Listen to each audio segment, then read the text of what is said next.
Hi, I'm Sarah Jenn and I'm going to be talking you through my painting Billy and Babs. So, as you can see, I've gridded the canvas. I've done quite a big grid on this one. I usually do it a bit smaller, but there wasn't a huge amount of detail in the face. As you can see, she's from the side. I actually used a photograph that was only passport size. It was very, very small. So I scanned it in and blew it up, and I gridded it on a computer, and then I gridded my canvas and I just copied the image through using the grid. So here I'm just layering the base layer. I'm also building up tone, especially around her eyes and her chin. This was actually in black and white, but I changed it to sepia. I thought it would give more of an old archaic look to it. I also think it's nicer when it's warmer. I think black and white can sometimes seem quite cold, and I wanted to show the love between Billy, the little budgie, and my gran, Babs. I decided to go for quite a loose style of painting with this one. So I've not blended everything completely smoothly. So I wanted to have more of a blurry, hazy look. I like doing that in my pieces, especially when I'm looking at something that's quite a fond memory for somebody. I think that it brings through the theme a lot better. You know, memories are not always crisp, memories are not always completely in focus, so I like the sort of blurriness to it. The budgie was quite different for me. I mean, I've never done a budgie before.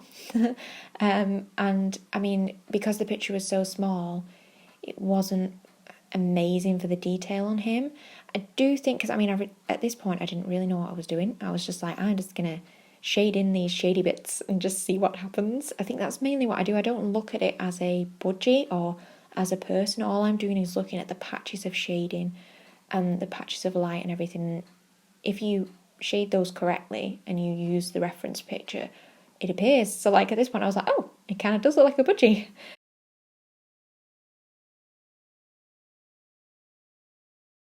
So yeah, we're just building up tone, building up shading. I don't actually do his feet. I realised afterwards. He's just got stubs. But I mean, obviously, don't look at that too closely. So yeah, the hair was another difficult point. I was like, I don't know how I'm going to do the hair in this fuzzy way. It was like, oh God, because hair needs to be quite detailed. I mean, the picture again was quite poor with detail on the hair. So I just thought, again, okay, let's just put in the lights, put in the darks, and just see what happens. So obviously I added in a little bit of hair at the front, which you can see on the image. So it kind of gives it that illusion that it's hair. So I only used maybe 3 or 4 colours for this as well. I used burnt umber, raw sienna, yellow ochre and titanium white. I think I also used a bit of black maybe in there. I think I may have done. But yeah, the cardigan, oh my God. I mean, you know, cardigans, all the knitting and those stitches and everything. I thought, what am I going to do here? So in the end, I think I actually blended this more smoothly than I did with her face, which, you know, could be a bad thing. But I tried my best with it. I mean, I think that's the biggest thing. Never beat yourself up about anything you do. You can always improve the next time that you do something. So, there was quite a lot of very, very dark darks and quite a lot of light lights in this cardigan, so I could really pull and push the colours here.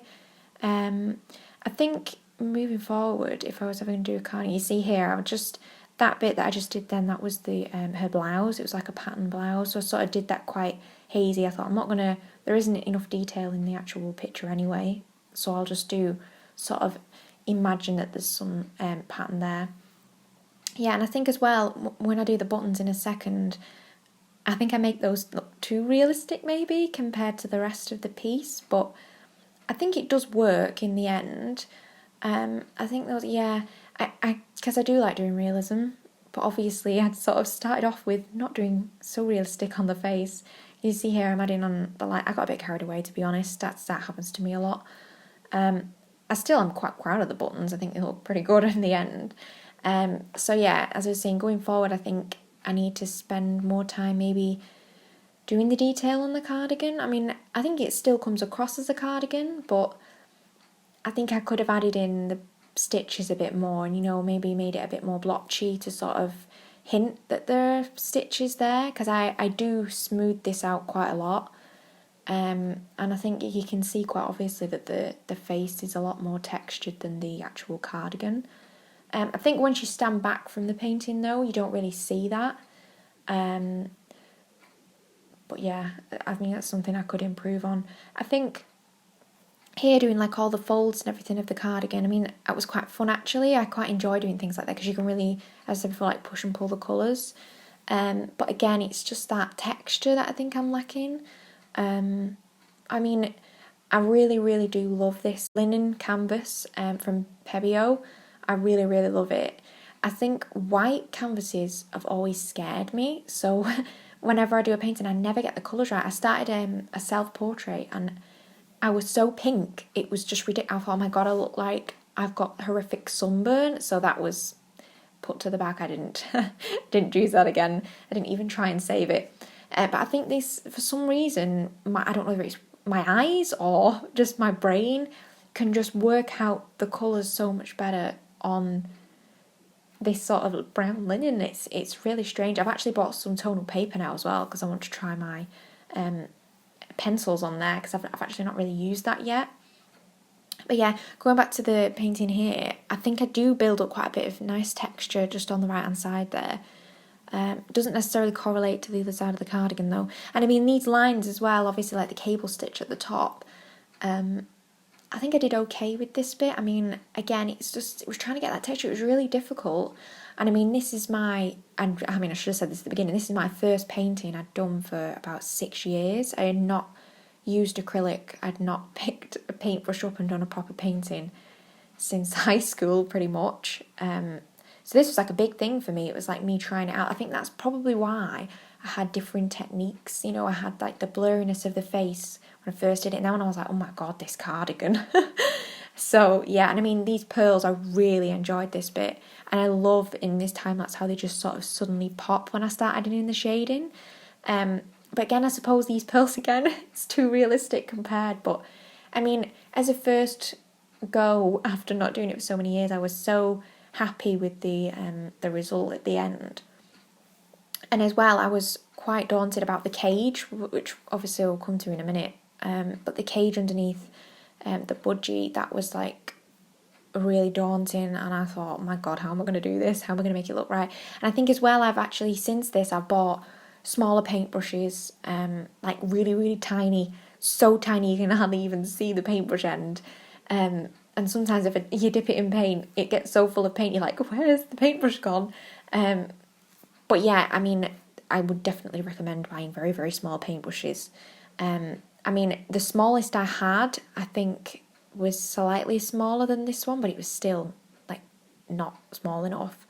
I think it can really help you if you try something first, you can realise what it is that you need for the next time. So I mean, like here, I do think that I needed to use a much smaller brush for the actual cage lines, and I think some of the bits as well. I mean, there is quite a rough line there. I think by this point, I was like, I just want to get this finished, and I'm just going to go for this cage, and it's going to be what it's going to be. I actually think I get some of the perspective wrong as well here. I get one line of the cage down where I shouldn't have done. It should have been behind, and I actually painted it over the front. So, I mean, obviously, maybe I need to use a ruler. Can you use a ruler with paint? I don't know. But maybe that's what I should have done. I think as well, the lines just could have been crisper here.